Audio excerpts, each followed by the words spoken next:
cái gương của anh chúng ta đã đi xuống, bởi vì khi chúng ta sống hai cái đứng đầu tư nắm liền, mỗi một người đều có một sự đầu tư riêng tùy theo gia cảnh, tùy theo sức khỏe, tùy theo điều kiện mà chúng ta đầu tư. Trước nhất là đầu tư cho cuộc đời, đầu tư cho con cái, đầu tư cho gia đình, đầu tư cho sự nghiệp, vân. Và khi một em được lớn lên từ trong gia đình, bắt đầu lớn lên thì chúng ta bắt đầu đầu tư cho việc học hành. Rồi chính các em đó lớn lên nó nhận biết được, nó sẽ tiếp tục đầu tư cho cuộc đời của họ trong việc học hành và sự nghiệp tương lai. Và trong những năm vừa qua, trong những thập niên vừa qua đây, thì chúng ta nghe người ta nói hai chữ đầu tư rất nhiều trên đài truyền thanh, truyền hình, trên báo chí, trên mạng internet, người ta luôn luôn đề cập đến hai chữ đầu tư.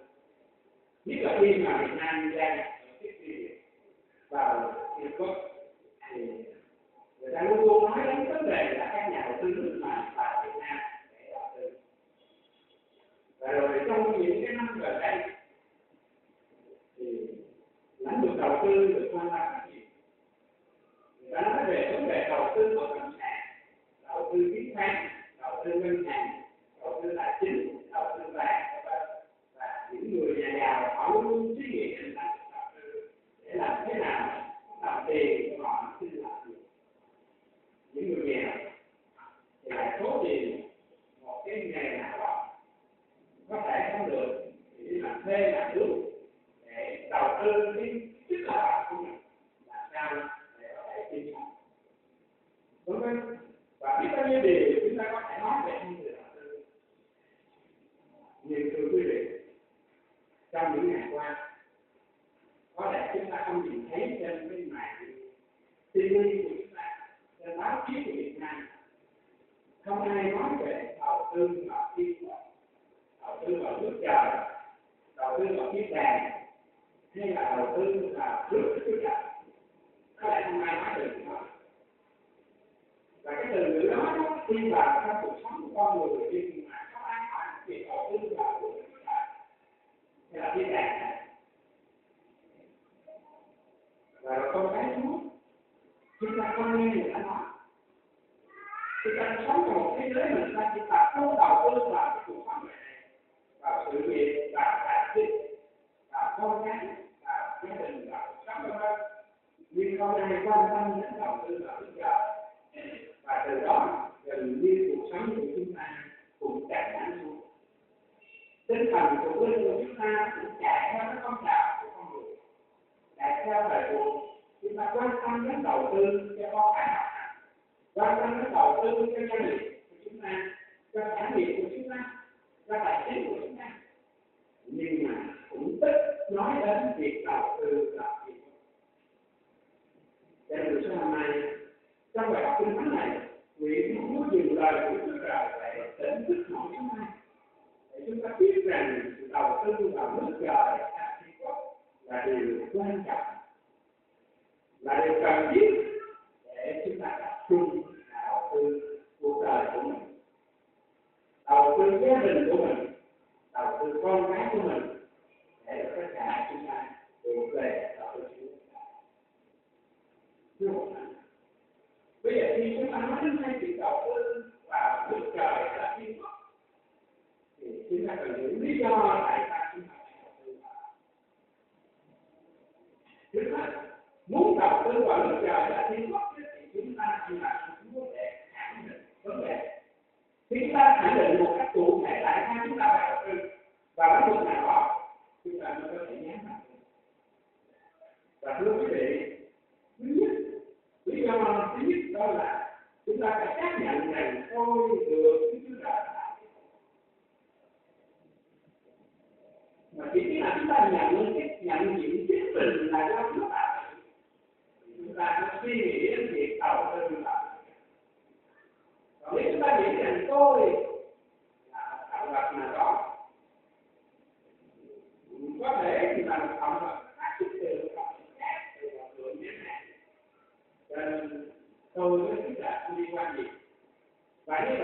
cần gì cái đầu tư vào nước nhà, bởi vì tôi tự nhiên mà tôi tình cờ mà tôi xuất phát từ một động lực nào đó, cho nên tôi có đi phát triển tới chứ đại đâu mà tôi hay đầu tư vào nước nhà.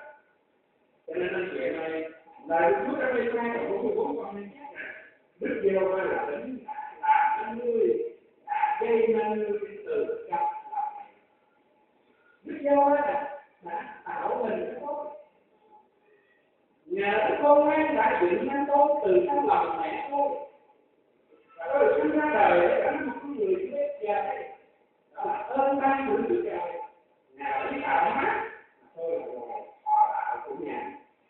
Cho nên tôi phải đầu tư vào vương quốc của Ngài, bởi vì tôi được Ngài làm.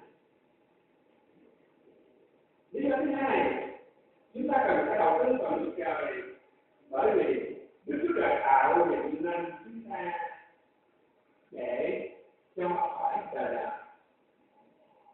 Ngài tạo dựng chúng ta không phải ở trên đất này, và quê hương thật của chúng ta không phải là trần gian, nhưng mà là thiên đàng, là nơi Chúa ngự.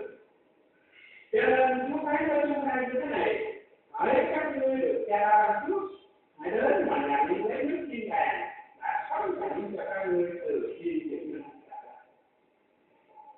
Cái Chúa Trời dựng nên chúng ta thì đó là phước. Chúa được chúng ta là phước hơn, mà Chúa đưa chúng ta vào ở nhà cái thiên đàng ở phước vô cùng. Thế thì bây giờ là chúng ta cần phải chung để đầu tư vào đó. Nếu không đầu tư vào đó làm sao chúng ta làm được? Cho nên anh chị em ơi, cuộc đời này chúng ta không phải chờ cái đất này, nhưng mà nhà và trời của chúng ta là thiên đàng. Cho nên Chúa tạo dựng nên chúng ta trong cõi đời đời. Đó là điều chúng ta cần phải xác định phải quyết phát, không lưỡng lự, không nghi ngờ. Chúng ta, lý do thứ ba đó là Đức Chúa Trời dựng nên tôi, Ngài tạo dựng nên tôi cái cõi đời đời. Và lý do thứ ba là cuộc sống của tôi trên đất này chỉ là tạm bợ. Paulo nói với một thánh vật, xin lỗi Gia Cơ nói Gia Cơ nói như thế này: ở đây là kẻ nói rằng hôm nay hoặc là ngày mai tôi sẽ đi đến hàng này hàng kia, ở đó một năm buôn bán và sẽ hạ. Nhưng mà Gia Cơ nói như thế này: anh em ơi, anh em đừng nói như vậy, nhưng mà anh em hãy nói như thế này: xong ngày mai tôi không biết thế nào. Tôi không khẳng định rằng tôi sẽ đến thằng này kia, tôi làm việc ở đó, tôi sẽ thành công tại đó, tôi sẽ kiếm được nhiều tiền ở đó. Thì anh em hãy nhớ rằng cuộc sống của anh em là gì? Chẳng qua như thở hiện ra một lát rồi lại tan. Cuộc sống của tôi, của các bạn chị em là gì? Cuộc sống của chúng ta là trước đó. Và cuộc sống này trên cõi đời này giống như thời nước, thấy nó rồi tan ra. Cuộc sống này ngắn ngủi, và nó ngắn ngủi là bởi vì chúng ta nói cái cõi đời đời. Cho nên sao chúng ta thấy cuộc đời này dài? Bởi vì nó 70 năm, 100 năm nó rất quá dài các quý vị. Nhưng so với cõi đời đời thì quá ít. Và Chúa đã tạo dựng nên chúng ta cho cõi đời đời. Cho nên chúng ta đừng bao giờ suy nghĩ chỉ đầu tư vào trong thế giới này, chỉ đầu tư vào cuộc đời này, chỉ đầu tư vào sự nghiệp này. Chúng ta nhớ một ngày kia chúng ta sẽ làm được. Tai này không nắm gì cả, mắt này không nhìn gì cả, và tấm lòng này cũng không có thể gì để cả nhau nữa. Sẽ có một ngày chúng ta biết mặt tương lai, ngày đó chúng ta sẽ về ở bên chúng. Nhưng bây giờ chúng ta có đầu tư vào đó, hay là chúng ta cứ tưởng rằng chúng ta đã được về ở cái đó? Chúng ta đừng tưởng, bởi vì chúng ta tưởng đã được. Đầu tư vào Trung Quốc, bởi vì nhà của chúng ta là quê hương của chúng ta là đó. Tại vì chúng ta chỉ là kẻ ở trọ mình đi đường. Và nếu chúng ta tập trung đầu tư vào cuộc đời này, bao nhiêu những ngọn tiền này tự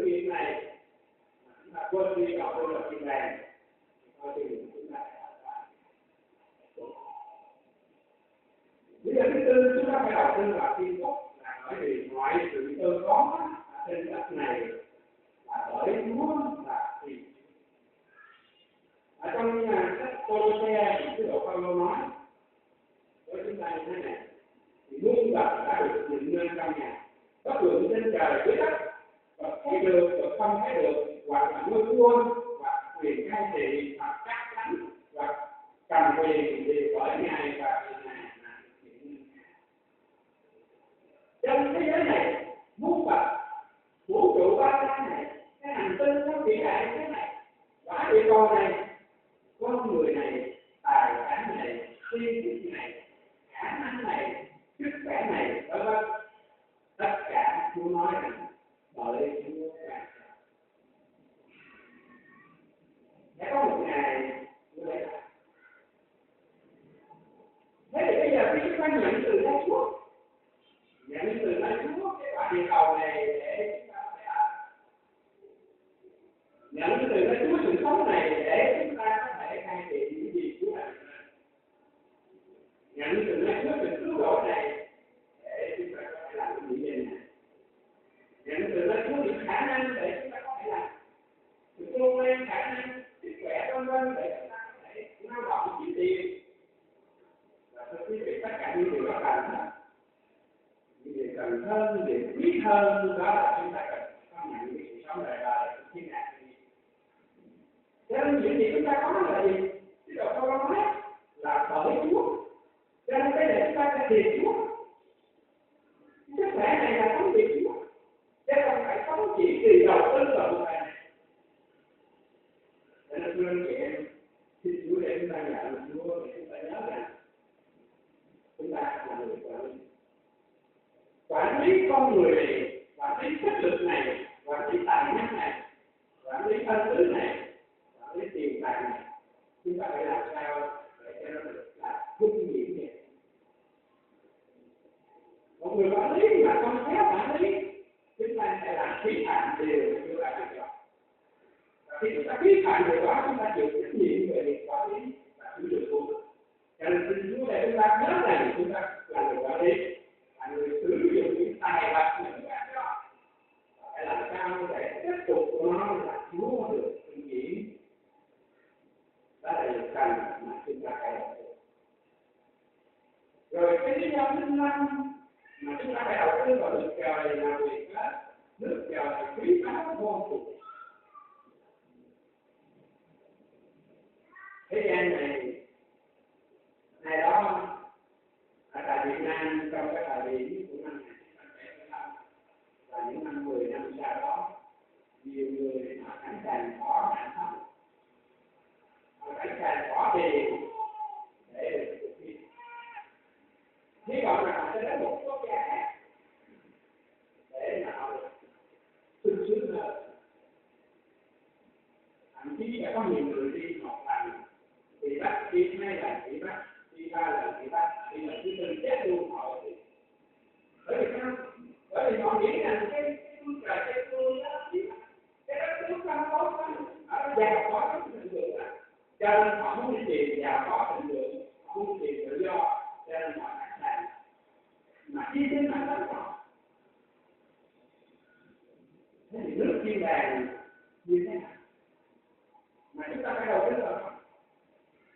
Thưa quý vị, như vậy thì mà nước thiên đàng giống như của báo trồn trong căn buồng kia, một người kia tìm được giá tin vui mừng mà trở về bán hết gia tài mình để mua cái buồng đó. Nước thiên đàng là kho báu mà bây giờ chúng ta cần hãy vào được để nhận kho báu. Thiên đàng là táo vật mà chúng ta cần phải được để chúng được, để chúng ta nhận. Cho nên thiên đàng quý vô cùng, đi đâu rồi cũng chết luôn quý vị. Khi tôi đang nghĩ, tôi đến một gia đình con cá hiếu ở Từ Lãng, thì người vợ của anh chủ nhà và bạn của tôi nói với anh chị của tôi một chuyện này: em canh cháu, bây giờ phải đi làm. Khuyên, chứ có con thì nó khóc tóc này kia cho nên năm đêm thì ngủ không được. Sáng là 5 giờ 6 giờ thức dậy đi làm luôn cả cái chiều mới về. Mà buổi trưa thì nó chỉ cho nghỉ 3 phút cái này. Có cái hãng sáng thì không có việc làm gì hết, bỏ ra lên xe rồi lái xe rồi lái xe đứng ở làm mà nói với tôi là có nhiều lần hiểu lý do là bởi vì làm cái máy thì nó cứ chạy người thì cứ làm mà làm như vậy thì đêm hôm mình rất là con mình không đủ sức khỏe thì bây giờ làm như vậy nữa cho nên nhiều lần mình hiểu mà nếu không kém để làm cho nên thiên đường của Mỹ không có nghĩa là không có nghĩa là sung sướng được. Hãy nó vẫn cần luôn, hãy càng tốt ra. Chứ không có nghĩa là chúng ta đến đó là chúng ta được. Nhưng mà tại đó vẫn chết. Tại đó chúng ta vẫn nhớ là cuộc đời này quá ngắn hạn. Thế thì bây giờ chúng ta cần phải tìm cái có áp phạt của chúng ta ở thiên đàng cái gì? Chúng nói nước thiên đàng lại giống như một người đã mua kiếm mặt trong có khi nữa tìm được một học trong quý giá thì đi bán hết gia tài mình mà mua. Thưa quý vị, muốn vào thiên quốc chúng ta phải đầu tư. Và tại đây chúng ta thấy hai người này, một người tìm được kho báu cho cán bộ, một người tìm được học trong. Thì bây giờ làm gì? Họ bán hết gia tài để mua bởi vì quý hơn những gia tài của họ. Họ muốn có được cái đó. Thế thì bây giờ chúng ta muốn vào cái tài chúng ta không có bán. Chúng ta không thể mua bởi vì cái tài cho không. Nhưng mà cái ý nghĩa ở đây đó là gì? Có nghĩa là chúng ta phải sẵn sàng từ bỏ đủ các cha con anh em bạn bè, từ bỏ thế gian này, từ bỏ cái vọng địa vị này, từ bỏ những cái cố gắng đầu tư vào trần gian này để không đầu tư vào cái này để rồi chúng ta có thể đúng rồi. Thì mua có bán như này chúng ta không có tiền để mua cái này, chúng ta chỉ cần ấm lòng xin chúng ta chỉ cần thành tâm xin chính thức. Và cái lý do thứ 6 để chúng ta đầu tư vào thiên đàng là vì nước thiên đàng là nước trời đó, nó đảm bảo cho chúng ta đạt được. Trong những năm qua có rất nhiều người đã phải tiêu hao hết gia cảnh vì sở việc đầu tư. Rồi biết có những người họ mất cả tiền sức khỏe, họ đầu tư vào tài sản. Khi tôi đốt các bộ phận đi trước đây đó, cả ngày năm là ăn đất lên quá cao. Thế thì bây giờ họ vay ngân hàng để mua đất, và bây giờ không có giá. Người ta gọi là cái từ ngữ trong vấn đề kinh doanh đó, đó là nó khó khăn. Cho nên bây giờ ngân hàng phải có lợi, đất thì không bán được, tiền thì mất giá, vàng thì cứ đâu, thế thì phát triển. Rồi người ta đã đầu tư vào những việc rồi biết có người đã bán nhà đầu tư vào chứng khoán. Và bây giờ một người thân của tôi quen do đứa con trai của ông nghe bạn bè rồi đi đầu tư vào chứng khoán nó lại quá lời rất là tiếc. Cho nên con trai này đã đầu tư vào những cái đầu tư rồi bây giờ nó ở là ông già để bán cái nhà để ở đó để cho đứa con đầu tư vào bây giờ chán hết. Cho nên bây giờ về hương rồi có nhà ở phải đi kiếm nhà. Rồi những năm gần đây người ta nói không có gì nó là vàng, cho nên người ta đầu tư vào vàng. Nhưng mà thưa quý vị, trong năm nay trong những tháng gần đây thì giá vàng tiếp tục xuống gần đây, đó là nó còn tiếp tục xuống giảm nữa. Thế thì bây giờ chúng ta thấy là đầu tư vào cái gì hay còn quý vị chúng ta đọc báo chúng ta thấy là người ta nói hãy đầu tư vào cái lĩnh vực này bởi vì đây là tiền sẽ còn biết này. Thế là những hạt cò ngồi và ăn và cái đưa lên một cái gì đó đẹp lắm và bao nhiêu người bỏ tiền ra để mua và tự quảng cáo lên cho phát triển con mình này. Anh vừa la lại, anh vừa quảng cáo, anh vừa mua vừa bán gì đó. Nhưng mà người ta mua ảo nào, nhưng mà tự có mình ảnh này. Thế chúng ta nhảy vào cuộc chơi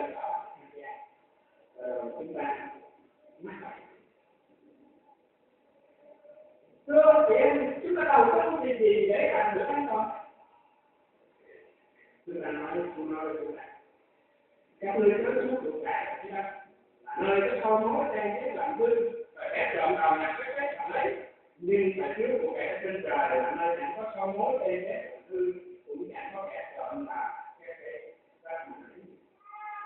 ngày xưa ở phía đông người ta đã thiếu của kẻ đột ngạt bây giờ người ta được người ta nhưng mà không có cái này cho nên bây giờ người ta làm gì bây giờ người ta đã nhà đây chứ là cái cụ nhớ chưa mà nhau có các bạn cụ để được cái da cái gì đó là chính xác như là đâu châu có nhiều người mà cha mẹ nào cũng nói với con kiếm mà thì mình giáo luôn giá các đệ tử con chẳng biết nhà mẹ đâu đâu thế thì bây giờ chúng ta thấy là chúng nói là tên hết đi nó mất máy nó nhau đi mà cái thời điểm đó là thời điểm gì tôi nói ở đây đó là những cái cổ áo và quần áo nó ở cho nên người ta đi đâu cái đó thì trong thời gian người ta cũng bị lại một năm tay nó hư rồi thời điểm đó quý vị thấy là trong tháng có căn nhà giàu các con này nó khác trước là làm cho nên người ta đầu tư vào nông nghiệp người ta thiếu những sản vật thế thì chúng nói gì cái sản vật đó nó sẽ làm cho mối mọt chỉ có một điều mà các người đầu tư còn lại đó là phải đầu tư của cải chắc chắn trên tất cả bởi vì nơi đó không có câu mối không có tiền ghét đầu tư cũng không hề có kẻ lợn làm kẻ lợn và chúng ta cẩn thận nhận Chúa để tự hỏi mình nhớ điều này thì chân của cải các người ở đâu thì sao quý vị lòng sẽ ở của cải mình ở ngân hàng thì cứ nghe là ngân hàng biết là ngân hàng nó có cái thành phố của cải mà giao cho người ta để vốn làm ăn thì cứ theo dõi coi cái nhà tư nó là tư thế nào lỡ phá sản hay đừng cứ tập trung vào của cải mà tập trung vào hàng hóa thì cứ dọn dẹp cái đầu bố họ này thì bây giờ mua nhiều quá mà chắc đây thì là những cái là hàng khác hoặc các cái nhà thì còn có đạt được tập trung vào đó khi càng tập trung vào đó thì chúng ta không tập trung vào nước trời Chúa nói đây không có nghĩa là chúng ta không cần làm ăn chỉ có hay không nhưng mình quá tập trung vào hãy tập trung đầu tư vào nước trời tại vì nó là và lý do cuối cùng mà tôi học được trong hôm năm để chúng ta phải đầu tư vào nước trời và đầu tư vào nước trời chắc chắn sẽ có lợi đầu tư vào chứng khoán đầu tư vào ngân hàng đầu tư vào đại học đầu tư vào cái gì đó trong lĩnh vực kinh doanh nào đó của quý bạn hiện có thì năm trước những năm 2000 trước thì ta nói là cái năm nay cái ở ngân hàng chính giá luôn phải cho nên là không biết làm đầu tư vào đâu để cho nó chắc chắn và đầu tư vào đâu để nó thật sự có lợi mình thấy có lời đó nhưng làm gì mua gì nó mất giá nó giá thì cũng nhận hay lời thưa chị em chúng ta đầu tư vào thế gian không có gì nó có an toàn nhưng đầu tư vào nước trời là những điều sự thảo hãy nghe lời tôi nói quá ta nói cùng các người chẳng có một người nào người ta đã tinh thần mà từ bỏ nhà cửa anh em chị em cha mẹ con cái mà thương mà chẳng lãnh được thương đời bây giờ trong đời này trăm lần hơn về những nhà cửa anh em chị em mẹ con các thương và sự không đời đời ông kia hỏi Chúa ơi bây giờ con bỏ mọi sự không theo con được gì trong chuyện này được biết trong cái bối cảnh đó là có một cái chàng thanh niên trẻ tuổi một vị quan trẻ giàu có lắm để tôi với Chúa định tôi phải làm sao để có được sự sống đời đời cái phương pháp cái thế thì anh chàng này không dám từ bỏ những cái đầu tư của mình nha, để đầu tư vào kiến thức là nó dù thế thì bây giờ kia ra nó nhìn cái cảnh đó chúng con nó nè con bỏ hết rồi, bỏ già bỏ lưới bỏ nhà bỏ lửa bỏ tất cả nghe trước thì đi phải con được gì nếu anh gì ta và vì cái tinh thần của ta mà từ bỏ những tài sản đó ruộng vườn đó nhà cửa đó cha mẹ anh em đó thì giờ này chăm lại và tại sao thì chị không cả thì nghe nhớ cái điều của này này nó còn theo kèm theo từ cái cơ sở đau sự bạc hơn đó cái được nhưng mà nhiều khi chúng ta không thấy cái được này, chúng ta không quan tâm cái được này, chúng ta lại nghĩ là đầu tư vào nước trời cái lợi cái lỗ không ạ? Dân lý giàu sẵn thì thấy có được cái lợi gì mà giúp đỡ cho ai cũng thế nào, cho nên làm sao để đầu tư anh chị người hãy nên chút đi, bởi vì cuộc đời có ngắn tuổi, cuộc đời này tuổi và đã là chân lý, lúc đó chúng ta phải chết đó là chân lý, lúc đó chúng ta được sự sống đời đời, đó cũng chính là chân lý, lúc đó chúng ta hãy đầu tư vào phương pháp tu này đi, chúng ta sẽ được căn lần đó các bài này đó là chân lý, và nếu mà thật sự kinh nghiệm điều này chúng ta sẽ thấy kết quả.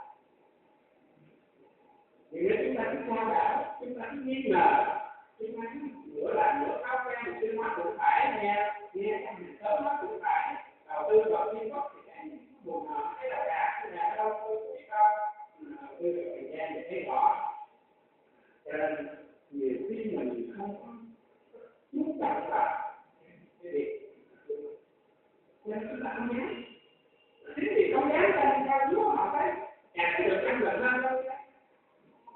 Cho nên anh chị ơi xin Chúa cho chúng ta. Rồi trước đây tôi có định mời mọi người hiện nay là phụ lý của ban kiến thiết của lễ hội bạn Tráng Niên của một thành phố làm kiến của cuộc đời.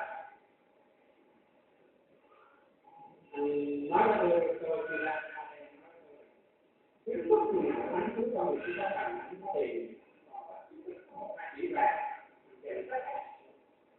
mà anh nghĩ rằng trên chân nó chắc là những gì đạo yêu chúng này chắc phải để được cái gì mà chỉ vì đạo yêu chúng mà anh nên là cái điều em đã phải mua tính gì nhưng mà bây giờ anh nói với tôi không phải anh làm nên có là tôi nói anh kinh nghiệm nhiều tập làm chưa đạt cho nên nó chuyện này xin Chúa giúp đỡ để chúng ta biết điều này bản thân tôi có kinh nghiệm điều này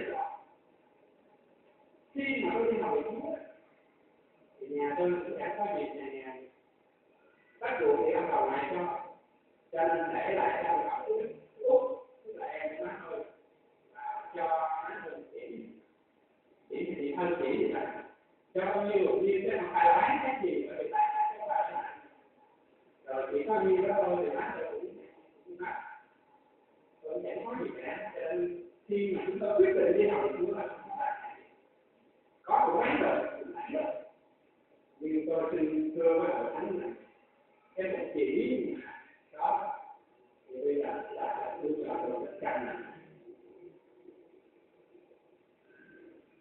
thì tôi có cái nhà ở Sài Gòn và nhà đó thì giá là khoảng 1.500 triệu.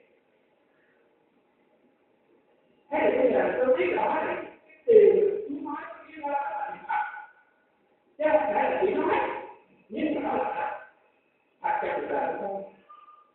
Cho nên chị em ơi chúng ta đừng bao giờ suy nghĩ là đạt được nhân từ của Chúa về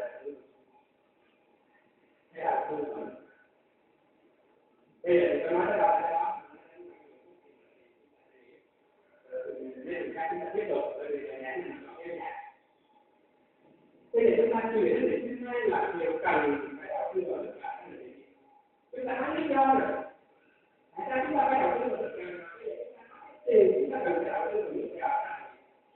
Nước mắt phải đầu tư linh hồn vào nước gạo. Câu gốc mà chúng ta đang học gì này? Chúa nói với chúng ta điều gì? Chúa nói là người nào được cả thiên hạ mà linh hồn mình bị bệnh gì? Vậy thì người đấy chi mà ở linh hồn này?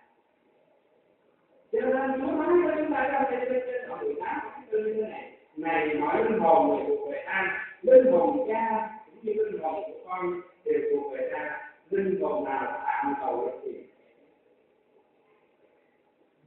Muốn nói linh hồn người thuộc về cha, linh hồn của cha, linh hồn của con đều thuộc về cha.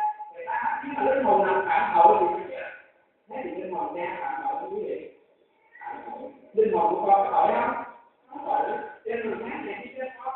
Câu hỏi đầu tiên của câu hỏi chị là chị có muốn là khi con chị lớn lên chị nói về Chúa gọi là biết Chúa để Chúa không? Đó là câu hỏi.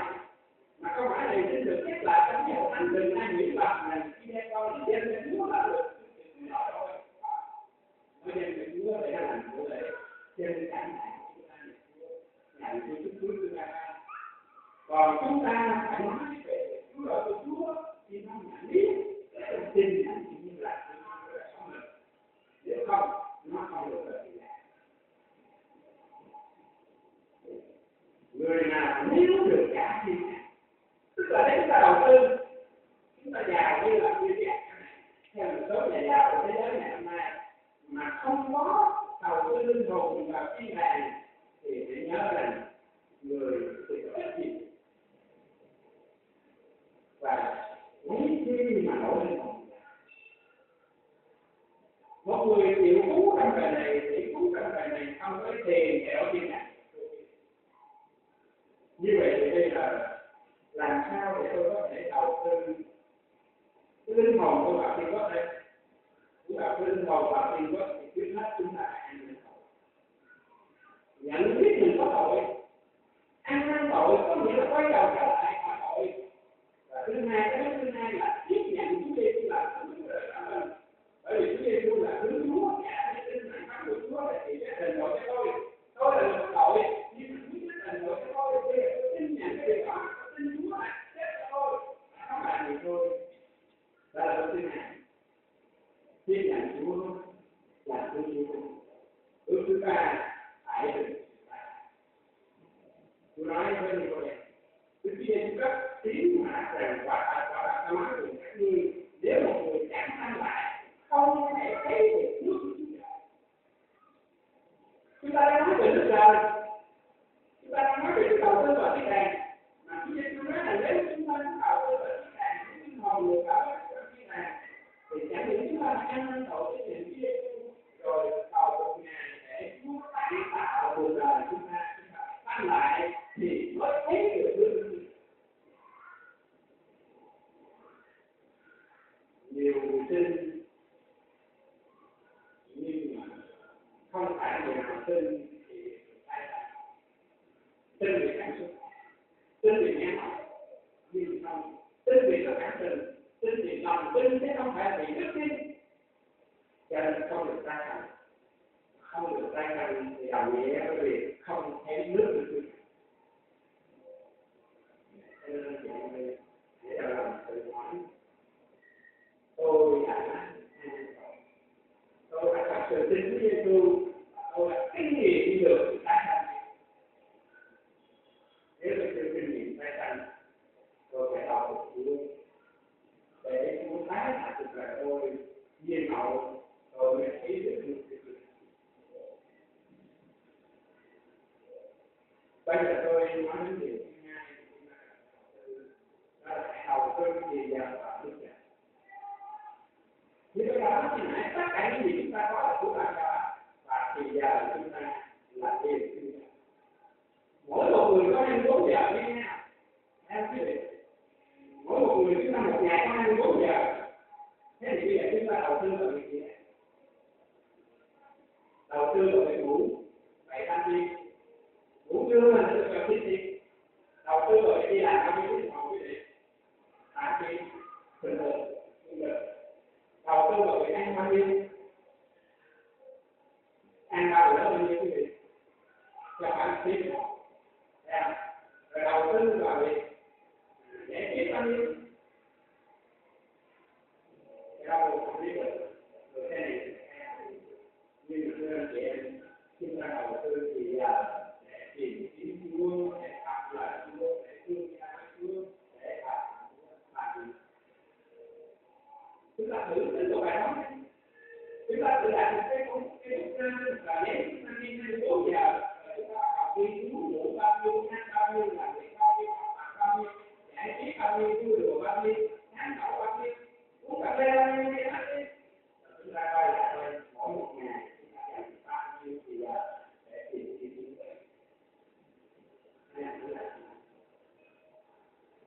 Đừng nói tại sao chúng ta không được trước, hãy chúng ta có tìm kiếm Chúa chúng ta. Chúa nói là chúng ta trong hai giai đoạn chúng ta có bao nhiêu ngày, trước hết hãy tiến tới với Chúa Trời và được có bình của Ngài, Chúa sẽ cho thêm chúng ta những nhu cầu khác và những nhu cầu chúng ta muốn đầu tư đây là tiền bạc là của cải là khác đây, Chúa cho. Nhưng mà vậy mà điều gì chúng ta lại không tìm chúng ta đầu tư vào con đường của cái này mà quên đầu tư vào nước Trời. Thế thì đầu tư vào nước Trời, đầu tư cái gì vào nước Trời là đầu tư vào gì? Thì thưa hãy đi riêng thì giờ để học thực hành và đi nữa. Đây là lời của Chúa. Đây là bức thư mà Chúa gửi đi cho tôi. Đây là lời dạy của Chúa và đây cũng chính là luật đầu tư của Chúa. Bởi vì khi chúng ta nói đầu tư thì không có luật đầu tư, mà cái luật đầu tư đây là cái thánh này. Luật này sẽ giúp cho chúng ta biết cách đầu tư, không phạm pháp trong khi chúng ta đầu tư, và nó sẽ giúp chúng ta biết rõ để chúng ta được làm thế nào, đều được ghi vào đó. Chúng ta được phước như thế nào khi chúng ta làm bài này, làm theo bài này. Những anh chị em ơi, mỗi một ngày này chúng ta dành bao nhiêu thời gian để làm này. Quý vị thử kiểm tra đời sống của mình, tôi đã dành bao nhiêu giờ để chúng ta. Có một người bán buôn phát loa lên thông báo alo tôi xin bán lương 2 ở một giờ. Thế thì có nhiều cô gái nó chua mà bây giờ có 3 cô gái nó mua. Nghe nói lương 2 ở một giờ thì lương là nào? Thế thì 3 cô thì mua. Một cô thì đem về treo cửa đó. Một cô thứ hai thì đem về để trên bài đó. Cô thứ ba thì để trên cạnh này. Cái cô mà để ra cửa đó thì đi lại thôi mình thì nó cũng không ăn gì. Cô để trên bàn như cái cô để trên cái bàn trang điểm thì ngày nào cũng xóa cái gì đó. Cho nên là bây giờ cô được thêm một mùi cô làm sao cho nó hết. Thế nó nán thì làm sao cho nó hết. Thì nó thích thì làm gì đó sẽ cái mặt mình. Sau 3 tháng thì ba cô lại nha. Cô thứ nhất nói là ông kia bán cơm mà nói là bán cơm thay đổi cuộc đời rồi bây giờ 3 tháng là cô chẳng câu thứ hai là cái cô để trên bàn cái cảnh nó nói về cái chương nó gì cũng nói với 2 cô kia là em cũng vậy không có cái gì cả, nhưng mà 2 cô kia thì cô thứ ba thành cái anh ta đẹp, bữa nay cái anh đẹp hơn nó đẹp trước anh trước cô này nói đúng rồi em nhận cái gương này cái đẹp lắm, tại vì mỗi ngày em giờ em nắm trên bàn tay cái đó là như vậy thì bây giờ anh em được đẹp hơn cái gương này quá thật gương này thay đổi cuộc đời. Gia cơ nói gì? Gia cơ nói với chúng ta điều gì? Gia cơ nói là anh em là Chúa mà không làm theo thì giống như một người soi gương mình vào thấy gì? Cái bụi bây giờ nó vẫn thấy đủ thứ đó ở đó đi. Cho nên là Chúa là nhưng phản chiếu để chúng ta thấy mình mà sửa mình, chứ không phải thấy mình mà cái Chúa là cái người nhà này Chúa để sửa mình, để xoay cuộc đời của mình. Chỉ như vậy chúng ta mới được may mắn trong con đường mình.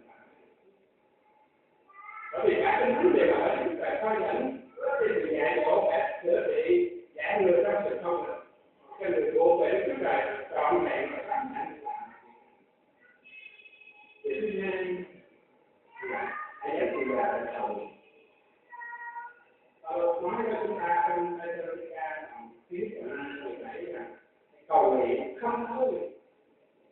Bây giờ tôi xin hỏi với các bạn, quý vị cầu nguyện gì hết à?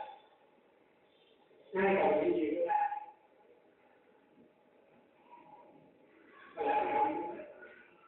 Một ngày 24 giờ đó, bây giờ quý vị tính lại có 80 giờ là gì? Có lẽ đây bữa ăn là chính, có lẽ buổi tối hay buổi sáng thì là thôi chúng ta không cầu nguyện nữa. Chả thích trong cái gì mà nói như thế này, ở Đức Chúa Trời muốn là Đức Chúa Trời tôi vừa sáng sớm tôi tìm chọn. Đó là đúng rồi, không bận rộn lắm, không có địa vị, đầu tư biết bao nhiêu cho tài sản cho sự nghiệp, nhưng mà không có đầu tư vào việc cầu nguyện một sáng sớm. Như vậy nó là để lại chúng ta không cầu nguyện. Ngài dạy sự cầu nguyện, Ngài nói tất cả sự cầu nguyện, Ngài nói cách cầu nguyện, nhưng mà Ngài cũng nêu gương cho chúng ta cầu nguyện. Ở buổi sáng khi họ tin thương quý vị dậy mà cầu nguyện. Khi đi ra làm việc cũng cầu nguyện chúng ta. Trước khi đến mặt tự giác cũng cầu nguyện một cái khẩu trang như vậy này. Chúng ta làm sao thưa quý vị? Chúng ta đang sống trong một thế giới mà ma quỷ. Chúng ta đang sống trong một thế gian mà thế gian đầy dẫy sự cám dỗ. Chúng ta có thể đặt vào luận điểm bất cứ lúc nào, nhưng chúng ta phải biết cầu. Và các ta đưa lại cho quý vị rằng một thánh của chúng ta biết cầu. Đừng hỏi tại sao một thánh, mà hãy hỏi tôi cầu nguyện khẩn lại có cái gì chưa? Tôi có đọc lời Chúa đủ chưa? Tôi có kiên tâm, kiên trì, sát lòng để cầu nguyện chưa? Đó là điều chúng ta nói. Tôi nói với chúng ta, với các tiên công thế này, còn khẩn nguyện, cầu xin kêu an tạ ơn cho khẩn nguyện, cầu xin và kêu an hết sức khẩn đạo, cầu xin liên tục, kêu an lên khắp các Chúa này. Tôi đã từng nói với thánh tôi có bạn nhiều người này, tôi thấy họ tuyệt vời quá khi mà ngày kia tôi đến nhà buổi sáng cầu nguyện rồi các bạn cầu nguyện với thánh, tôi thấy một người phụ nữ này đến cầu nguyện, tôi một thánh của mình người của mình làm thành đóng lên góc mà bà thánh là khắp các và là bà ở một người một gia nhân đi qua Việt Nam để làm cái thì giờ tôi làm không như vậy tháng nào cũng đang ngủ đến nhà bà mà nhà bà cũng biết là mà ta đã cũng có mấy cái ngày nào cũng bị cầu nguyện.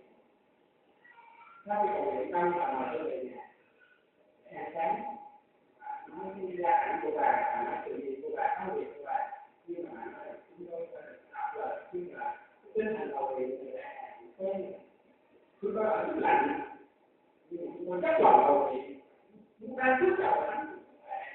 Đó là sáng của chúng tôi bây giờ qua Việt Nam chúng tôi chia sẻ. Rồi trong những ngày vừa qua trong một nhà vừa qua có một số sinh viên của hội thánh Hàn Quốc đến đây để sinh hoạt cho các em sinh viên Việt Nam. Nếu bị em về, em xuống từ các bạn thôi.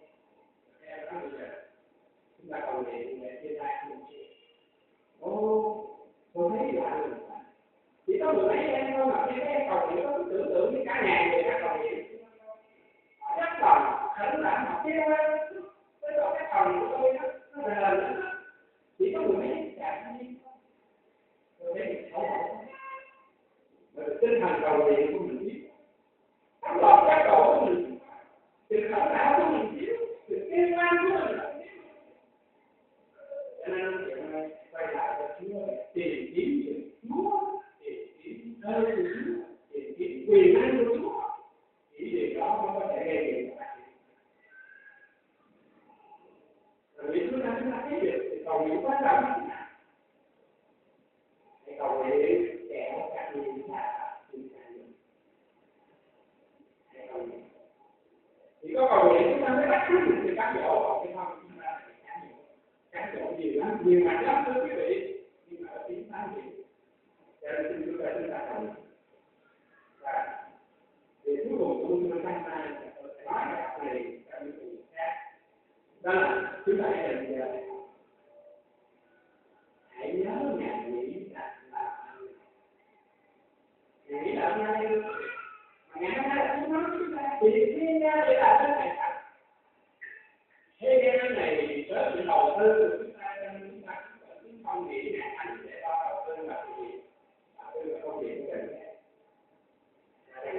dần đến bước nào đó chúng ta sẽ làm cái chuyến đi nghĩ chúng ta không tới tạo vườn của cuộc đời mà đi làm một cái con đi nào đó thì sẽ đi đó tôi được nói cái lời của cuộc đời nó cả lòng luôn nếu này nó cứ bỏ của cái đầu thì chạy ra cái gian này thì nó đi lên qua là nên cuộc đời thế đó là cuộc đời phước của chúng ta đi đến gần ngày đến đi xa ngày rồi thì phước là nó tự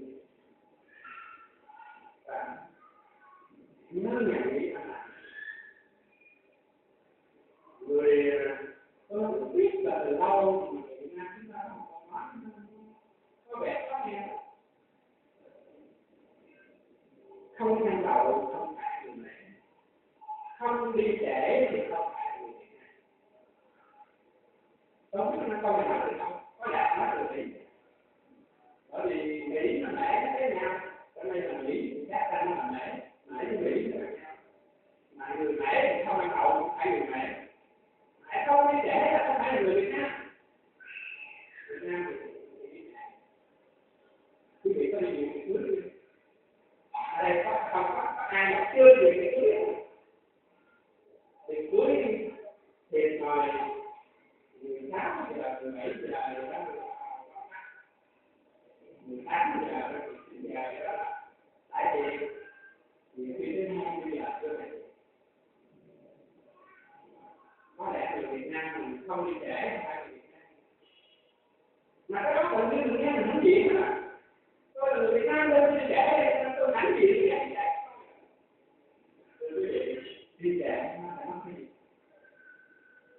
nó là tiền bao nhiêu người ta đến lúc giờ từ từ đến tới là bạn 20 đến 30% là bây giờ còn 60-70% là không đúng vậy tôi theo tôi biết có lần này tôi đi đám cưới buổi trưa mà vào tới 2 giờ mới được ăn có đạt được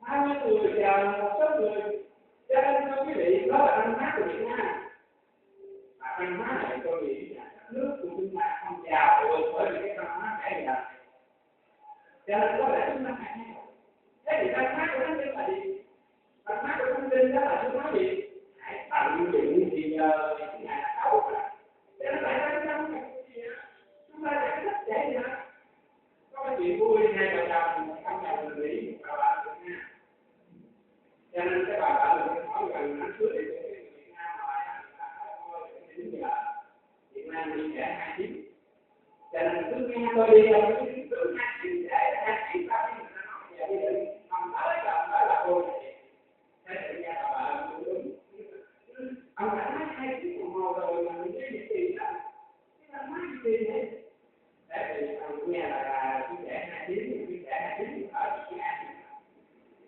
cái này một nhà kia có người Mỹ mà Việt Nam và Việt Nam không ai tiếng nữa đi ông chạy cho bà ông tự nhiên bà để 2 tiếng bay và lại tới tại vì văn hóa của Mỹ là như vậy cho nên nó chỉ nơi hôm nay là ngày tháng tay thánh gì là cầu nguyện là tăng thì cái việc là thì để mà tưởng cái là chỉ đi để mà ai chuẩn bị nước áo về già đấy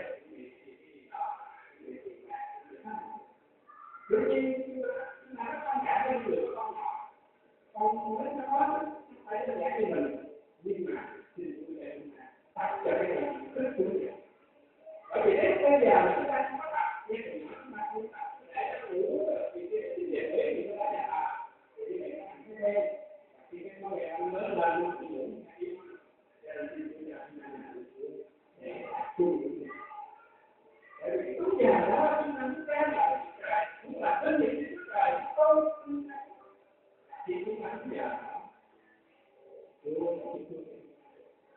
bởi vì khi bây giờ cầu của chúng ta bắt đầu là người ta